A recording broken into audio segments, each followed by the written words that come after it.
fried mushrooms. If you like them, like I like them, well, I've got a recipe for some fried mushrooms.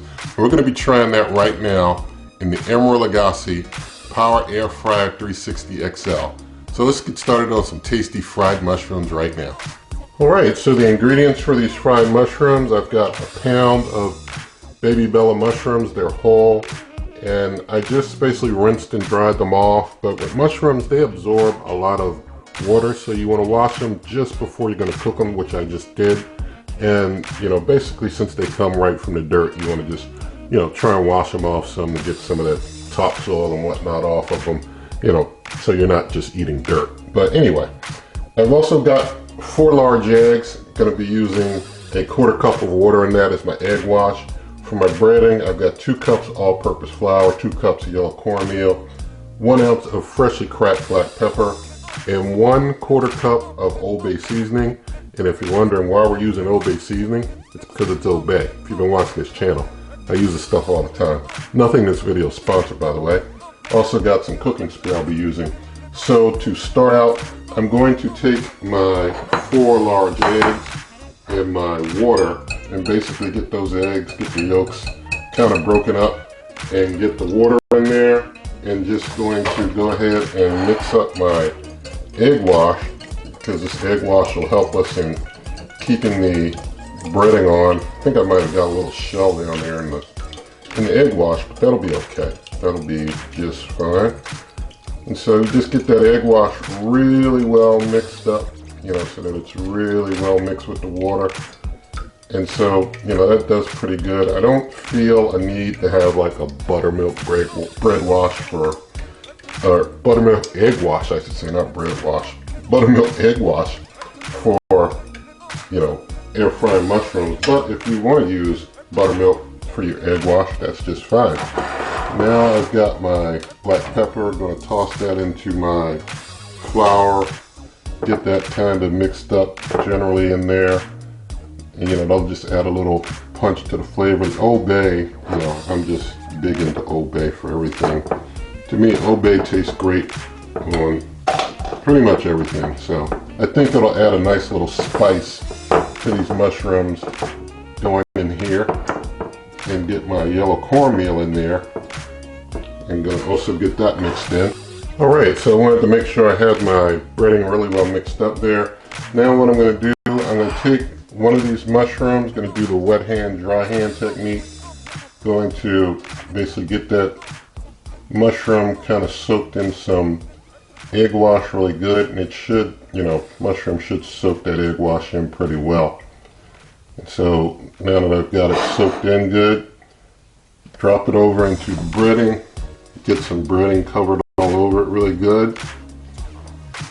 And get it nicely coated like that there. And we can do a double dip, put it back into the egg wash again and take it back over into the breading for a second coat. That'll help, help increase the breading. Make sure that it's, kind of a thicker breading for these mushrooms. And that should taste pretty nice. So you see that's one that's all set up there. And basically this is a matter of continuing to repeat this process of dipping them in and basically then getting into the breading and the egg wash and, back and forth for the double dip process to get them really nicely breaded. So going to continue this.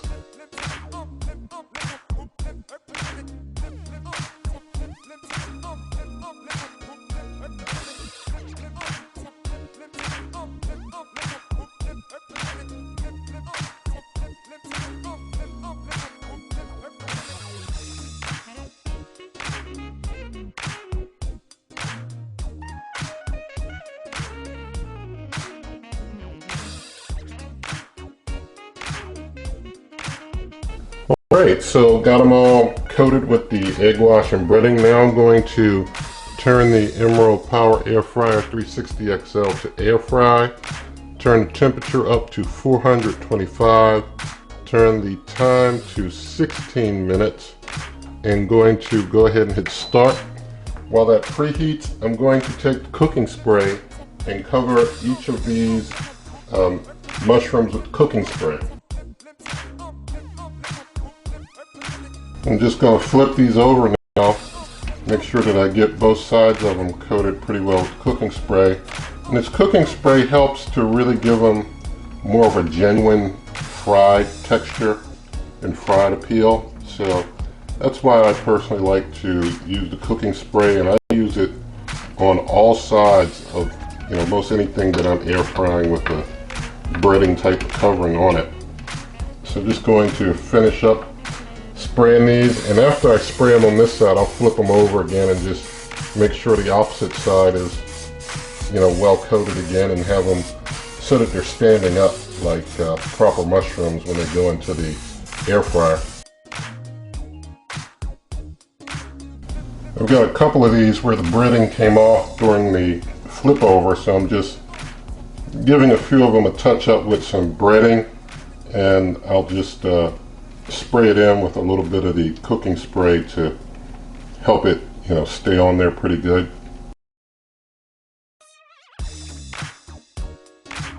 Alright, so we got that cooking spray on. Just going to wait for things to finish preheating, and then we'll get them on in. Alright, preheat's done. Going to hit pause, turn things back to my full 16 minutes of cooking time, and just touch up a couple of these. I see have a little bit of drying going on in the breading. Make sure that breading is really moist. I'm going to open up here and I'm going to get my baking pan that's underneath all the way in. Now that that's all the way in, I can get my air fry basket in there. Just got to kind of push that in there a bit. Alright, close up, hit start. Let that cook for about 8 minutes. Alright, I'm going to stop here.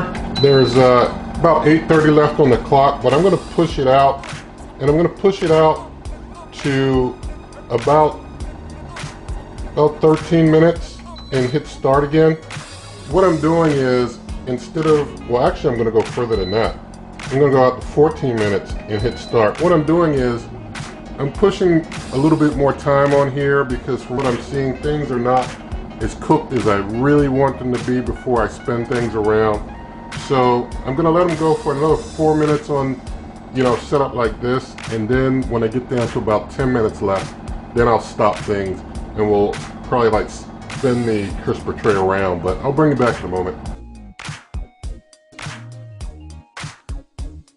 Alright, so I got about 10 minutes left. I'm going to hit stop, or hit pause, and I've got some smoke coming out. I think that pan underneath that had all the stuff dripping on it is starting to, overheat.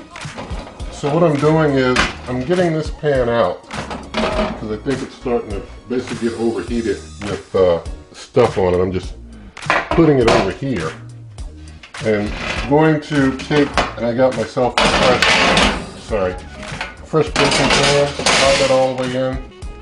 Spin this basket is what I wanted to do, was spin this basket around, and going to get it back in and push it in really good. Alright, so that's in there. Going to touch up some places I see a little bit of dryness. I'm just going to touch up some spots that I see on this side of them that look a little dry, and close up with that, and going to hit start again. Going to let that continue. So just a little tip while these are still cooking, call it a pro tip. Sometimes when I'm putting my breading and stuff on things, I have the baking pan underneath that I use in the air fryer. You really should use something different underneath while you're getting things breaded, so that all the breading from when you're getting things initially dressed up doesn't get all caught up on the bottom of your baking pan while you're getting things together. So all this buildup, as things get hot, it can cause a little bit of smoke. So you just want to make sure that you use a fresh, clean baking pan when you're putting things into the air fryer underneath that baking pan. Have the crisper tray underneath something else as you're getting things initially breaded and all. But these are going to continue to cook, and I'll bring you right back. time is up, and going to go ahead and get in here and get these out of here. At 16 minutes, I was just not seeing what I wanted to see, so I pushed the time out a bit to, give them more time. But I'd say if you give them about 20 minutes with 10 on each side, you should come out pretty nice. So there we go with our finished product. All right, so I just wanted them to have a moment to cool down, but I'm gonna get one of these off. Came off pretty easy. See, the underside's got a little bit of the breading showing, but overall I think it came out as a pretty decent fried mushroom. And I'll go ahead and use this one for a taste test. So here's our mushroom. There you go. Let's do a taste test.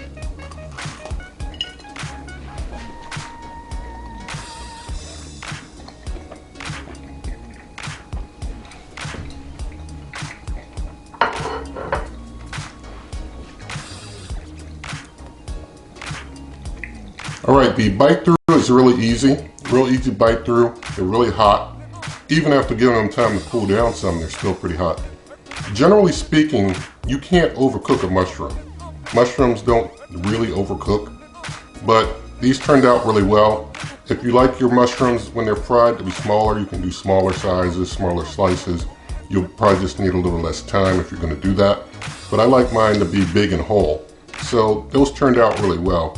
I guess, I was really inspired to do a fried mushroom recipe because a lot of times I'd like to get fried mushrooms, when you go out somewhere to eat, you get some fried mushrooms. And a lot of places are kind of, instead of giving you whole fried mushrooms these days, they kind of cut them into really thin slices and other types of things to basically charge you more but give you less than that nice tasty whole mushroom. And so figure, I'll just start doing my own. And it turned out pretty well. And this is how you can do it. So you'll be able to find this recipe. Check the video description, also a link to a printable version. Also in the video description, there are referral links for the smaller version of this cooker and others. Also a link to my Amazon shop for other types of cookers and things.